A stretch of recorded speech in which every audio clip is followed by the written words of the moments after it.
I helped my daughter heal from PANS, PANDAS, and I just want other families to know that there's hope.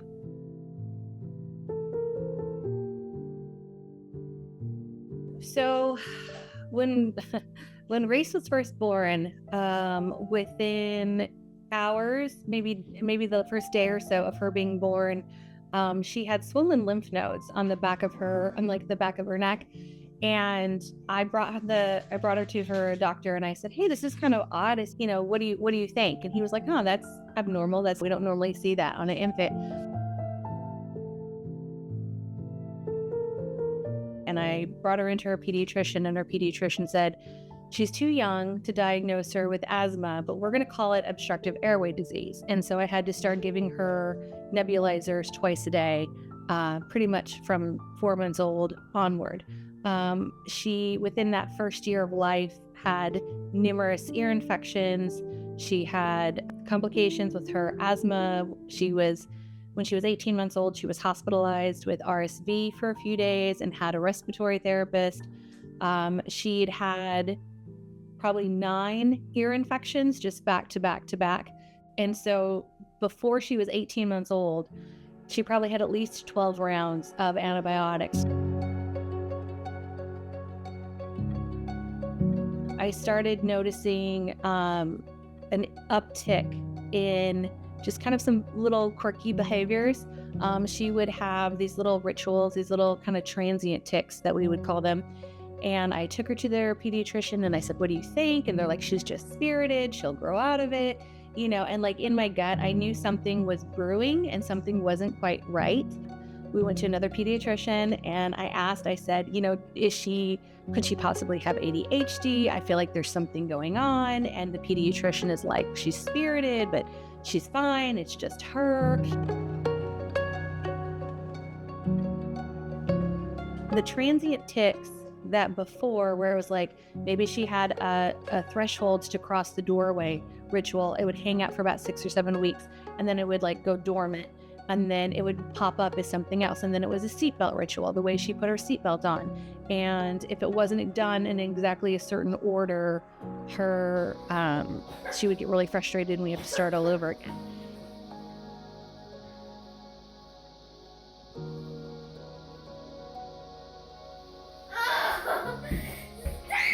And so I knew there was something.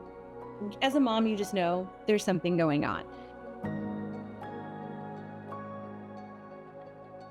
We took her to a child psychologist to get her evaluated, and he said, yes, she has OCD.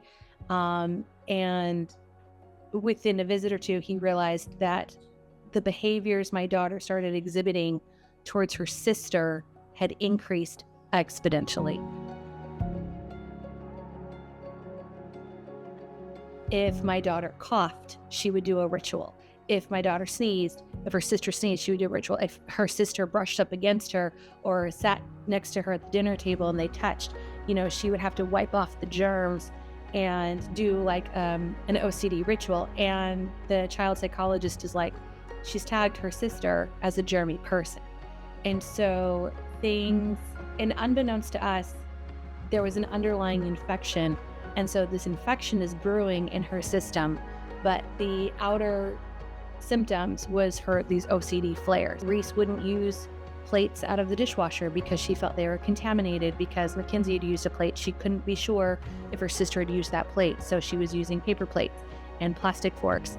And we had to put her plates and forks in a separate drawer so they wouldn't be contaminated. And she had her own drawer in the refrigerator with her food so her food wouldn't get contaminated. And she had her own, snack shelf. And it was like we had to separate them from everything. So at that point, I was like, okay, it's time to get serious. Like, this is not, because putting her on like an anti-psychiatric med was not an option for me. I'm like, no, there's something else going on here. So we came across Teresa Holler, and she's like, she's a physician's assistant who understood functional medicine. She goes, "How can I help you?" And I said, there's something going on with my daughter health-wise. I said, I really just need a second opinion. And I gave her whole health history. gave her the symptoms of what she was dealing with. And she just put her pen down and looked at me and she goes, I think she has PANDAS. She's like, let's do some testing. And I got a phone call and they said, can you come in like today?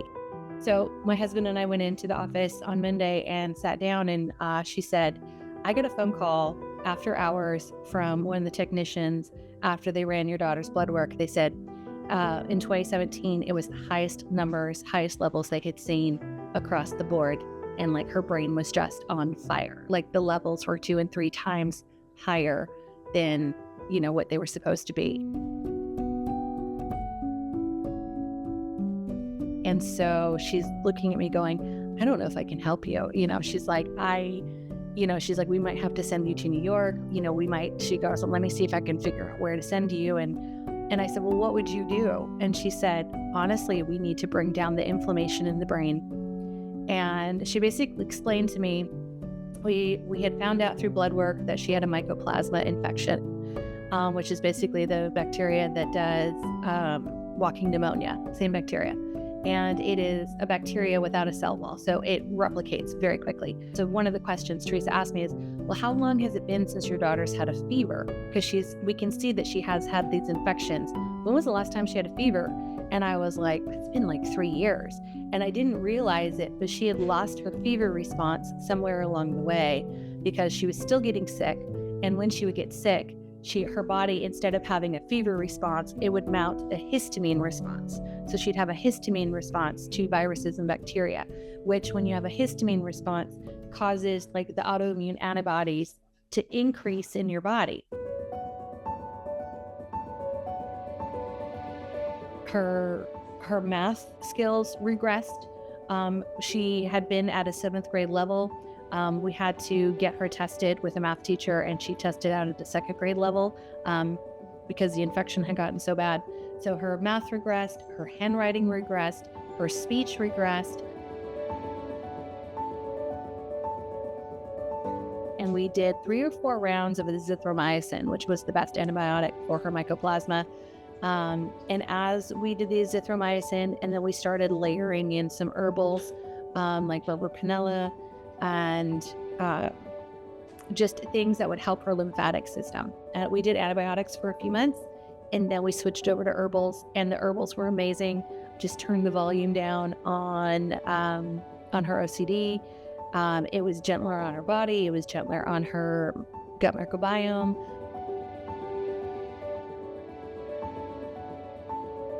And so you're sitting there going, is she going to live at home with us forever? Is she ever going to be able to drive? Can she be independent? Like, what's going to happen?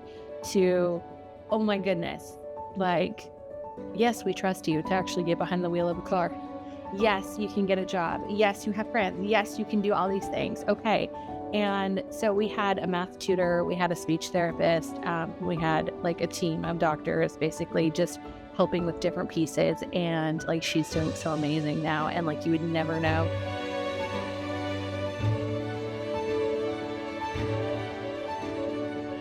Hi, my name is Reese. I am 19 years old, and I'm currently a student at the local community college here. I'm about to graduate in May, and besides being in school, I am married to my wonderful husband, and and I have a 6-month-old cat, who I love, and I also work at a coffee shop. There's a lot of moments that I don't remember, and a lot of moments that I do remember. It's like, I would remember it didn't feel like myself when I would have these really bad OCD moments. It just felt like it wasn't me in the moment. It felt like it was something else, like almost like I would black out, and then I would just see the aftermath of my sister crying, or just like how I affected those around me. And it's like, what just happened? So that was really hard. Just recently, my sister was my maid of honor in my wedding, and so that was just amazing to be able to experience that with her and just go through that and just have her walk alongside me with that, because that's something that I never would have imagined would be possible. Reese would have these moments of clarity where she would calm down and she would write her sister a really sweet note, and it would just say like, Mackenzie, I'm so sorry. She's like, I'm so sorry about my OCD. She's like, my brain is just sick. I love you. And so.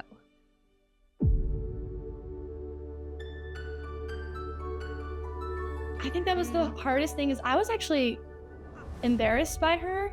I just was, because she would do things in public and I was just embarrassed by her. And she would, like my mom said, she would, we both played volleyball in middle school and high school. And so, people would know she's my sister, and she would just like head tick, and like, she would do ticks on the volleyball court, and you can see it. And it's just like, I was just embarrassed to be with her sometimes because of how she was acting, and just annoyed by her. And then also in family photos, it was hard because she wouldn't stand next to me or wouldn't touch me or anything. And we got matching tattoos, and it's a picture of us, and it's so sweet because whenever people see it, it's like, oh, what's that about? And it's like, oh, it's me, my sister. But it's like, there's a lot deeper of a meaning, because she was what like triggered a lot of my OCD. If I'm being 100% transparent, I am kind of a numbers guy. We have a budget, and and so when we started doing these non-traditional, non-covered treatments, we had lots of discussion, and there was some friction there about coverage, and then supplements can be very expensive. And then just, the thing about the supplements is you do not see an instant result. It is a very slow burn. And so you have to be committed to it, and you really have to trust the provider, and you have to trust that, not everything is going to work, but cumulatively it does work. And I think that was the biggest thing. My wife kept just reinforcing and pushing, and then to a certain degree I agreed with over time.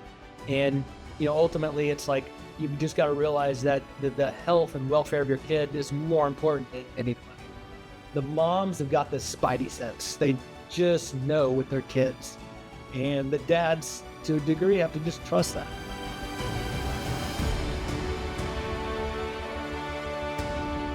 I'm so thankful for, I think, the awareness that is growing. And it's like, we have walked out of the fire, and so now I just like want to turn around and run back into the fire and go, to these families and just go, there's a way forward. Let me show you the way out of this. Like, it's going to get better, and there is hope. And I think that's the biggest thing, is like just knowing that healing is possible.